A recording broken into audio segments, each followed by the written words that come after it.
मैं अमित सैनी, आपका मेरे चैनल ऑल टेक्नोलॉजी दुनिया में स्वागत है। पिछले कुछ दिनों पहले मैंने 10,000 रुपये का जो लोन दिया जा रहा है गवर्नमेंट की तरफ से आत्मनिर्भर भारत योजना के तहत, उसमें बहुत सारे लोगों को अलग अलग इन्फॉर्मेशन नहीं है और गलत जानकारियाँ उनको पैदा हो रही हैं।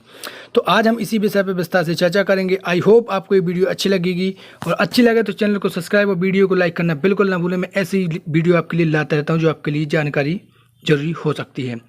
तो आज मैं आपसे बात करूंगा कि 10,000 रुपये का जो लोन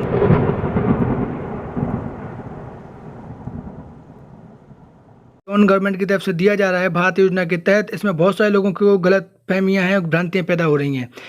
कई लोगों को लगता है कि समस्याएं हैं और जानकारी सही नहीं है। उन्होंने अपना फॉर्म तो भर दिया है, परंतु उनको कई ऐसे क्वेश्चन थे जिनके आंसर्स उन्हें अभी तक नहीं मिले हैं। तो आज मैंने कुछ दिनों पहले से उन क्वेश्चंस के ऊपर मैं थोड़ी जानकारी एकत्रित कर रहा था, तो आज मैं उन्हीं की जानकारी आपके लेके सामने उपस्थित हूँ। तो आज हम कुछ महत्वपूर्ण प्रश्नों के आंसर आपके सामने लेके उपस्थित हैं, जो इस प्रकार हैं कि कितना मिलेगा लोन। तो मैं आपको बता दूं कि लोन की जो राशि थी वह 10,000 रुपये की राशि थी, यानी 10,000 रुपये का लोन आपको दिया जाएगा प्रधानमंत्री आत्मनिर्भर भारत योजना के तहत। किससे नहीं मिलेगा लोन, तो मैं आपको बता दूं कि यहाँ पे यह लोन जो था वो मजदूर थे जो ठेला चलाते थे, या जो नुक्कड़ पे जो दुकान खोल के बैठते थे, फल सब्जी का ठेला लगाते थे, यह केवल उन्हीं लोगों को लोन दिया जा रहा है। यह अभी मध्य प्रदेश में 28 तारीख को इसकी लास्ट डेट थी, जहाँ पे ये फॉर्म भरना बंद हो गए थे। बहुत सारे लोगों ने इसमें फॉर्म भरे हैं।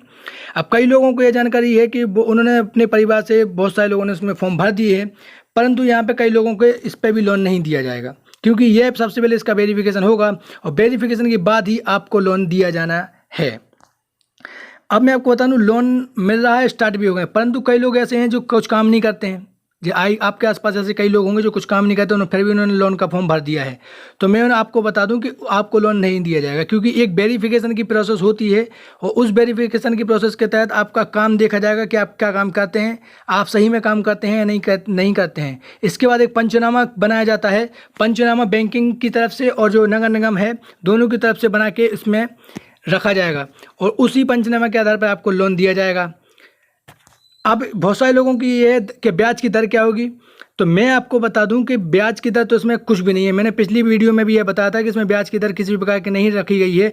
अगर आप इसमें लोन 1 साल के अंदर नहीं भी चुका पाते हैं तो इसमें किसी भी तरह का जुर्माना या चार्जेस भी नहीं है।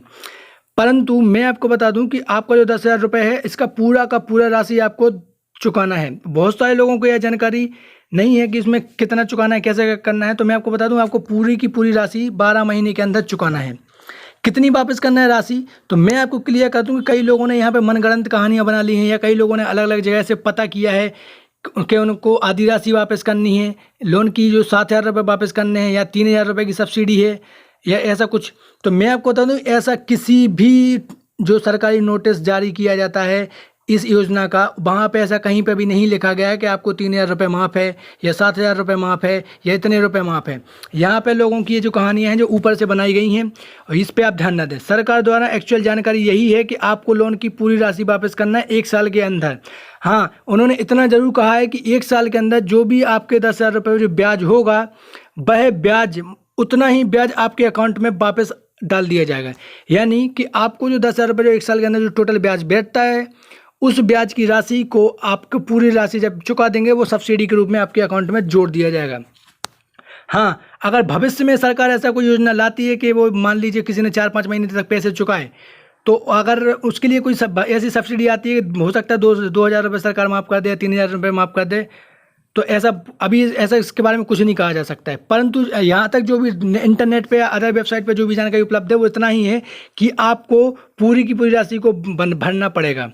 लोन वापस नहीं किया तो क्या होगा, तो मैं आपको बता दूं कि आप लोगों को बहुत सारे लोगों ने ये क्वेश्चन भी किया था कि लोन अगर वापस नहीं किया तो क्या होगा, टाइम पे नहीं किया तो क्या होगा। तो मैं आपको एक उदाहरण के जरिए एक बात समझाने की कोशिश करता हूँ। यहाँ पे मान लीजिए आपके किसी दोस्त ने, आप 500 रुपये देते हैं और वह दोस्त आपको पैसे 500 रुपये रिटर्न नहीं करता है, या 300 रुपये रिटर्न करता है, या टाइम पे ही रिटर्न नहीं करता, तो आप क्या करेंगे? अगर किसी दोस्त ने आपको पैसे रिटर्न नहीं किए तो अगली बार से हम उसे लोन देंगे नहीं। देंगे तो हो सकता है हम उसकी अगली बार से कुछ गिरवी सामान रखवा लेंगे, उसके आधार पर लोन देंगे। तो आपको बस इतना ही चीज़ को यहाँ पे रखना है कि अगर आप लोन उनका पूरी तरीके से दे देते हैं, यानी अगर आप पूरा की पूरी राशि लोन चुका देते हो, उसमें आपका ही फ़ायदा है। यहाँ पर मैं आपको एक चीज़ क्लियर करता हूँ कि अगर आप सरकार के जो ये लोन जो 10,000 रुपये का दिया जा रहा है, ये नॉन गारंटी लोन है। यहाँ पे आपको किसी भी डॉक्यूमेंट को या फिर ये रजिस्ट्री के कागज़ को यहाँ पे किसी भी तरह के डॉक्यूमेंट को रखने की आवश्यकता नहीं है। परंतु अगर आप ये सोचिए कि अगर आपकी कोई स्कीम आती है, मान लो आगे भी कोई अगर आप लोन की स्कीम आती है और आपने पहला लोन अच्छे से नहीं चुकाया है, तो अगली बार आपको लोन दिया ही नहीं जाएगा। क्यों? क्योंकि आपने अपना सिविल स्कोर पूरा ख़राब कर लिया है। आपको पता है कि अब जो लोन दिए जाते हैं वो पूरा सिविल स्कोर के आधार पर ही दिए जाते हैं, और आपका रिकॉर्ड अगर ख़राब हो जाएगा, आप पैसे नहीं चुकाएंगे, तो अगली बार से जो योजना होगी उसमें आपको लाभ नहीं मिलेगा। ऐसा मेरा तरफ से बोलना है कि आप अगर पैसे दे रहे हैं तो आपको पूरा तरीके से उसको रिटर्न कर दीजिए। हो सकता है भविष्य में कोई नई योजना है, आपको उसमें लाभ आसानी से मिल जाए। और आपको अगर नहीं पता कि सिविल स्कोर क्या होता है, उसको कैसे बढ़ाया जाता है, क्या करना पड़ता है, तो मैं आपको इसके ऊपर अलग से वीडियो बना दूंगा कि सिविल स्कोर लोन लेने के लिए कितना महत्वपूर्ण है। तो अन्य महत्वपूर्ण जानकारी जो मैं आपको बता दूं कि यह जो आज की जानकारी है, मैंने अलग अलग स्तर पर अपने स्तर पर इसको चेक किया है और अपने स्तर पर इस योजना के बारे में आपको बताने का प्रयास किया है।